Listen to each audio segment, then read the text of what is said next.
मित्रों, एमए उत्तरार्ध की इस व्याख्यान माला में आपका स्वागत है। आज हम तुलसी के व्यक्तित्व और कृतित्व पर निबंध लेखन के संबंध में जो चर्चा कर रहे थे उसी को आगे बढ़ाते हैं। कल हमने तुलसी की जीवनी के बारे में जानकारी ली थी कि तुलसी का जन्म कब हुआ, कैसे हुआ, किस तरह से उन्होंने अपने जीवन को बचपन में जिया और कष्ट भी ऐसे। हालांकि बहुत सी कथाएं हैं, ये निबंध है इसलिए हम उतनी चीज़ों को इसमें नहीं लेंगे। कथा के रूप में जो चीज़ें प्रचलन में रही है उनको हमने नहीं छुआ है, वरना तो ये बहुत अधिक लंबा हो जाता और इतना लंबा लिखने की हमें आवश्यकता नहीं होती है। हमें परीक्षा में लगभग 2000 शब्दों में इसको लिखना होगा, 1500 शब्दों में इसको लिखना होगा, तो उसी के अनुसार हम चर्चा कर रहे हैं। मैंने उससे अधिक बातें आपको बताई है, उनमें से कुछ आप पढ़ेंगे तो याद रहेगी, कुछ नहीं रहेगी। तो जितना लिखना है उससे ज़्यादा हमको याद करके ले जाना होता है ताकि वक्त पे उतना याद हमको आ जाए जो हम अपने प्रश्न के हल को वहाँ कर सकें। अब आज हम तुलसी का जो कृतित्व है, उनकी जो रचनाएं हैं, उन पर चर्चा करेंगे। तुलसी की रचनाएं भी मतभेदों के घेरे में घिरी रही है। मैं विवाद नहीं कहूँगा, विवाद शब्द का प्रयोग यहाँ नहीं करूँगा, बल्कि मतभेद शब्द का प्रयोग यहाँ करूँगा कि रचनाएं तुलसी की हैं या नहीं हैं, कौन सी रचना पहले की है, कौन सी बाद की है, इस बारे में, या कब लिखी गई, वो भी मतभेद के घेरे में आती है। या आप कहें तो विवादों के घेरे में भी, कुछ लोग उसको विवाद कहते हैं, विवादों के घेरे में भी आ जाती है। क्यों? ये चर्चा हम जन्म के संबंध में भी कर चुके हैं, जन्म स्थान के संबंध में भी कर चुके हैं कि चूंकि तुलसी अपने बारे में इतने अधिक अपने आप को विनीत मानते थे, छोटा मानते थे कि अपना परिचय देना भी उचित नहीं समझते थे। भक्त थे और ये मानते थे कि मैं नाम करूँगा या अपने रचनाओं के बारे में लिखूँगा तो उसका क्या फ़ायदा है। और उस समय के अधिकांश लोगों में ये परंपरा थी और भक्त जो कवि थे उनमें ये परंपरा अधिक थी और तुलसी में भी ये भाव आए। तो किसी भी रचना के बारे में इन्होंने उस रचना में भी और आगे पीछे उससे कहीं लिखा नहीं कि वो रचना उन्होंने कब की, कब नहीं की या कब समाप्त की। हालांकि कुछ एक को छोड़ दिया जाए तो अधिकांश में पता नहीं लगता है। यही कारण, और उस समय के आसपास के जो लोग थे उन्होंने भी इसके बारे में बहुत अधिक स्पष्ट नहीं लिखा, या हमको प्राप्त नहीं हो रहा है। विशेष परिस्थितियों वश वो जो साक्ष्य थे हो सकता है वो नष्ट हो गए हों, हमको नहीं मिल रहे हों।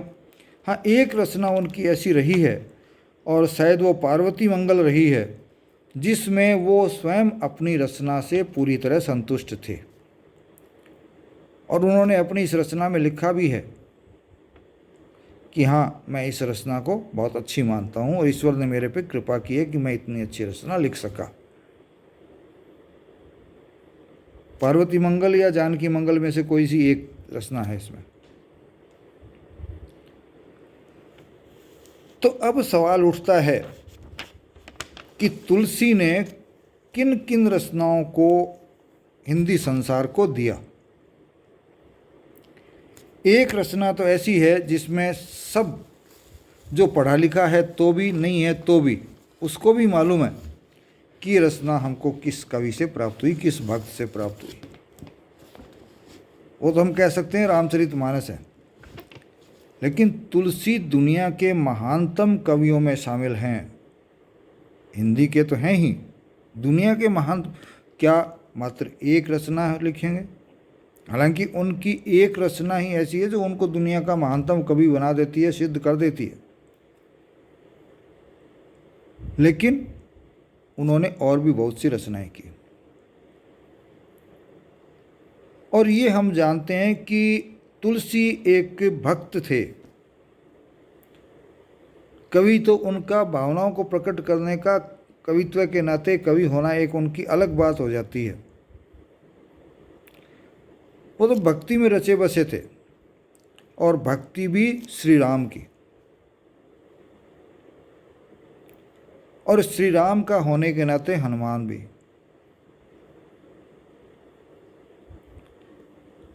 लेकिन चूंकि संत भी थे, ब्राह्मण भी थे, लोग उनको विद्वान भी कहते थे, चूंकि संत हो गए थे, सन्यासी हो गए थे, तो लोगों का सम्मान भी वो पाते थे, लोग उनको ज्ञानी समझते थे, उनसे कुछ ज्ञान की अपेक्षा रखते थे।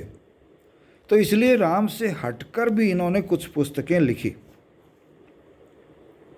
लोगों के कहने पर हो सकता है लिखी हो, पूरी तरह से हम इस बारे में नहीं कह सकते। तो लगभग 25-30 रचनाएं जो है वो इनकी हमारे सामने आती हैं। रचनाएं इनसे अधिक भी आ जाती है, लेकिन मैं नागरिक प्रचारणी सभा द्वारा प्रकाशित की गई रचनाओं के बारे में बात करूंगा, हनुमान बाहु के अलावा। तो वहाँ से 24 पुस्तकें प्रकाशित हुई है तुलसी की।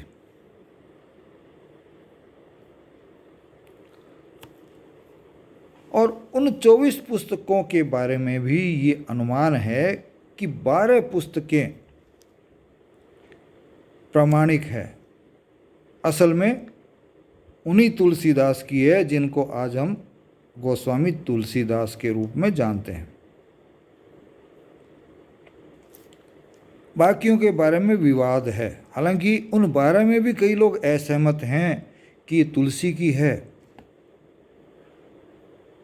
लेकिन अधिकांश लोगों के सहमत होने के कारण और अंतः और बाह्य साक्ष्य मिलने के कारण हम ये मान लेते हैं कि ये तुलसी की है। इन रचनाओं की जो भाषा शैली है, इसकी परिपक्वता है रचना की, वो बताती है कि तुलसी की ही हो सकती है, दूसरा कभी ऐसा नहीं लिख सकता। और अन्य रचनाओं के बारे में कुछ लोग तो तुलसी की कहते हैं लेकिन प्रमाण नहीं दे पाते, या कुछ लोग ये कहते हैं कि तुलसी नाम से अन्य कवियों द्वारा लिखी गई है, या तुलसी नाम के अन्य कवियों द्वारा ये रचनाएं लिखी गई है। तो सबसे पहले तो हम उन रचनाओं के नाम से परिचय पा लेते हैं जो कि हमारे सामने आती है। सबसे पहले मैं उन 12 रचनाओं को आपके सामने बताऊंगा जो कि प्रामाणिक मानी गई है। रामचरितमानस, रामलला नहछु दूसरी, तीसरी वैराग्य संदीपनी, चौथी बरवय रामायण, पांचवी पार्वती मंगल, छठी जानकी मंगल, सातवीं रामाज्ञा प्रश्न, आठवीं दोहावली, नवीं कवितावली, 10वीं गीतावली, 11वीं कृष्ण गीतावली, गीतावली और कृष्ण गीतावली देख लो दोनों अलग अलग है, और 12वीं विनय पत्रिका। अब इन्होंने कौन सी कब लिखी, पहले लिखी बाद में लिखी, इसके बारे में बहुत अधिक साक्ष्य नहीं है। हालांकि लोग अनुमान करते हैं कि ये पहले आई ये बाद में आई, तो वो हम यहाँ चर्चा का विषय निबंध में नहीं बनाएंगे। लेकिन विनय पत्रिका जो है, और हर विनय पत्रिका, हर पुस्तक जो इन्होंने लिखी उसमें कोई न कोई कथा साथ में, लोक कथा साथ में जुड़ी हुई है, कोई न कोई चर्चा उसमें जुड़ी है कि ये पुस्तक तुलसी ने क्यों लिखी। तो विनय पत्रिका जो है इनकी शायद अंतिम पुस्तक रही हो सकती है, अंतिम काल की पुस्तक तो हम कह ही सकते हैं कि बीमार पड़ गए थे, तो शिव ने इनको कहा कि तुम विनय के पद लिखो।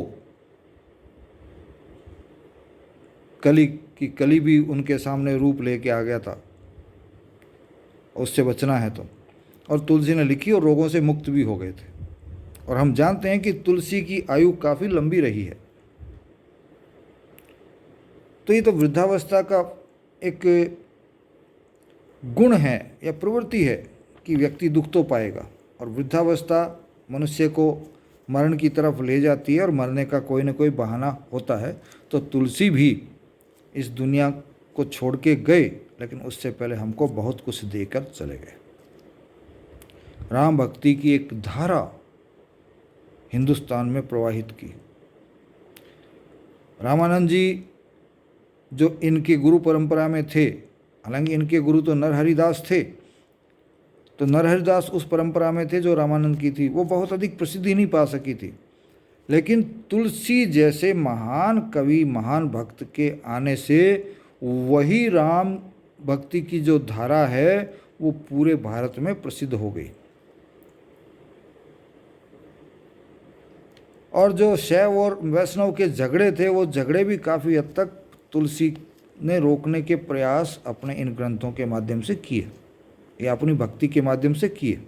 तो वो यहाँ हमारा चर्चा का विषय नहीं, वो हम आगे चर्चा करेंगे जब तुलसी के साहित्य की विशेषताएं और तुलसी की हिंदी जगत को देन या भारतीय जनता को उन्होंने क्या दिया, उस समय करेंगे।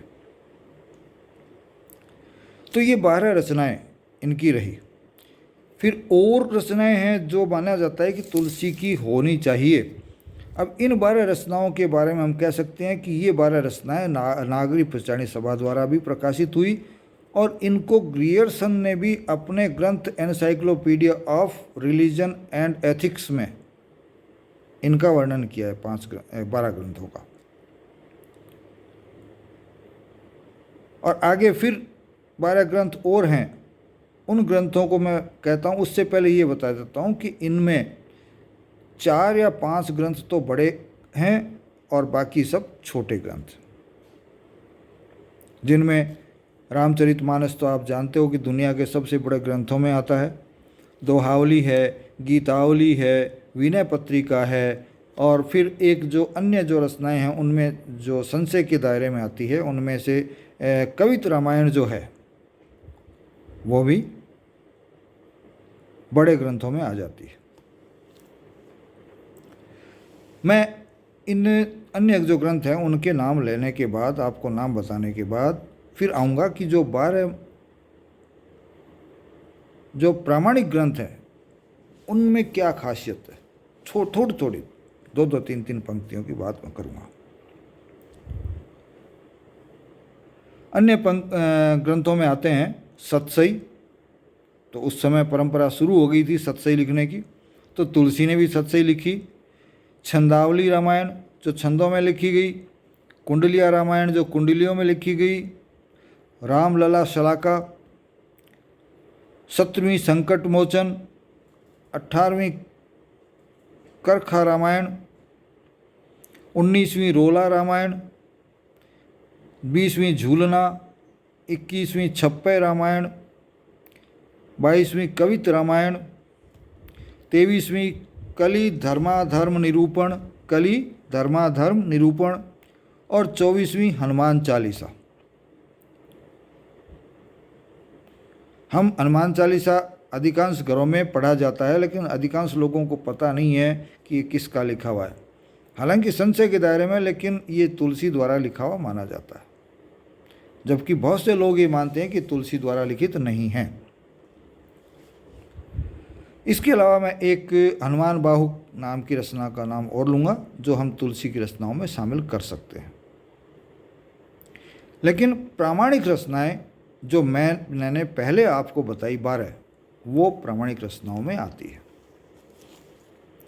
सबसे पहले हम बात करते हैं रामचरितमानस की। क्या विशेषता है रामचरितमानस की? इसमें राम के जन्म से लेके और अंत तक की सारी कथा आपने लिखी है। इस ग्रंथ की चर्चा करें तो ये एक समन्वय का ग्रंथ है। भारतीय संस्कृति जो उस समय विखंडन के दौर में थी,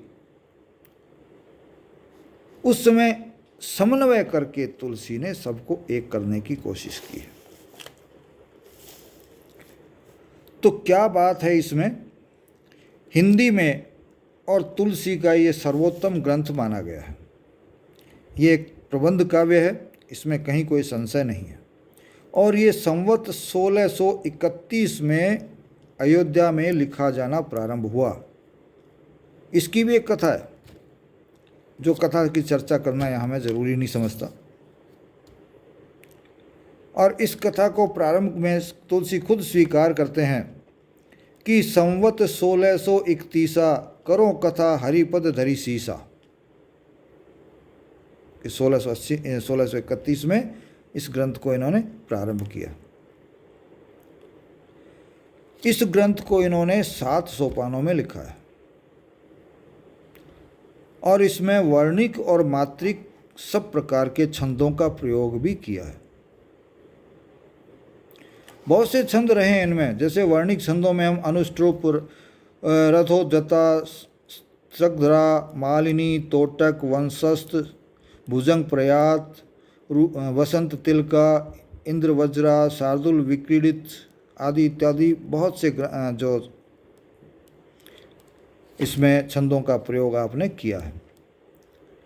इसके अलावा बहुत से मात्रिक छंद भी आपने काम में लिए, जिनमें दोहा, सोरठा और चौपाई तो आप जानते ही हो। इसके अलावा तोमर और हरिगीतिका तथा त्रिभंगी आदि 18 छंदों का प्रयोग किया था, दोनों में मिला के, वर्णिक और मात्रिक।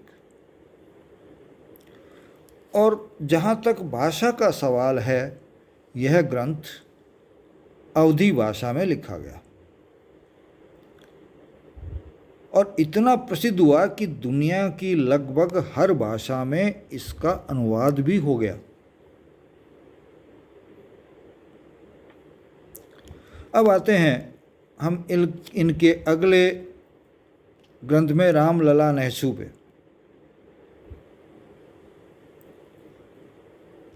यह ग्रंथ जो है लगभग 20 पदों में लिखा गया है, सोहर छंद में, और इसमें यज्ञोपवीत या ज्योतिष संबंधी जो है बातों की चर्चा इसमें की गई है। संस्कार जिसको कहते हैं मानव जीवन के, तो राम के जो संस्कार हुए, यज्ञोपवीत संस्कार वगैरह हुए, उन सब का वर्णन इसमें किया गया है। फिर आते हैं वैराग्य संदीपनी। अब इसमें सीधा सीधा राम का वर्णन तो नहीं है। इसमें इन्होंने दोहे, चौपाई और सोरठे, इन 3 छंदों का उपयोग अधिकांशतः किया है और लगभग 62 छंदों में इसकी रचना की है। और इसमें ज्ञान, भक्ति, वैराग्य, शांति तथा संत इत्यादि के बारे में या उसके लक्षणों के बारे में इन्होंने वर्णन किया है। फिर है बरवै रामायण। बरवै रामायण यह भी 7 कांडों में विभक्त है और 68 बरवै जो छंद हैं उसमें राम की कथा को स्फुट रूप में लिखा है। खासियत यह है कि इसमें अलंकार योजना भी है। अलंकार योजना पूर्वक इसमें स्थापित किए गए हैं। छंद कितने काम में लिए हैं? 68। कौन से छंद काम में लिए? बरवै। और कांड कितने इसमें? 7। और कथा किसकी है? राम की स्फुट कथाएं हैं, छोटे छोटे टुकड़ों में। अगली आती है जानकी मंगल। यह 216 छंदों में लिखा गया है और इसमें राम और सीता के विवाह का वर्णन है अधिकांशतः।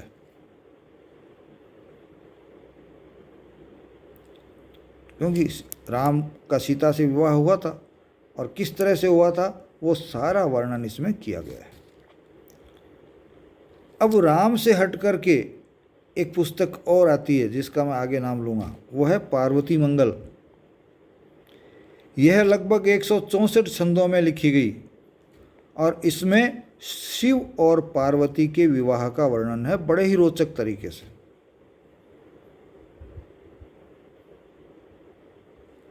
बहुत रोचक तरीके से। चूँकि तुलसी लोक से जुड़े हुए थे और पूरी दुनिया देखी थी, ऊंच नीच सारी जानते थे, रस्में वगैरह सब जानते थे, तो इन्होंने उन सब रस्मों का बड़ी बारीकी से इसमें वर्णन किया है। फिर है रामाज्ञा प्रश्न। यह भी ज्योतिष से जुड़ी हुई है, शकुन वगैरह से जुड़ी हुई है कि शकुन और अपशकुन क्या क्या होते हैं। यह भी 7 अध्यायों में लिखी थी और इसमें 49 दोहों का प्रयोग किया गया है और राम की कथा का वर्णन इसमें मिलता है, शकुन और अपशकुन को लेते हुए। फिर है दोहावली। दोहावली में भक्ति और नीति से जुड़े हुए लगभग 573 दोहों का संग्रह इसमें किया गया है, भक्ति और नीति।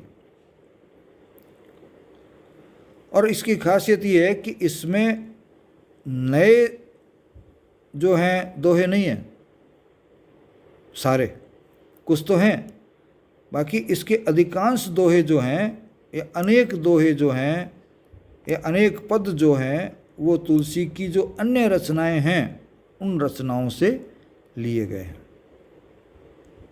ये एक बड़ा ग्रंथ है। फिर है गीतावली।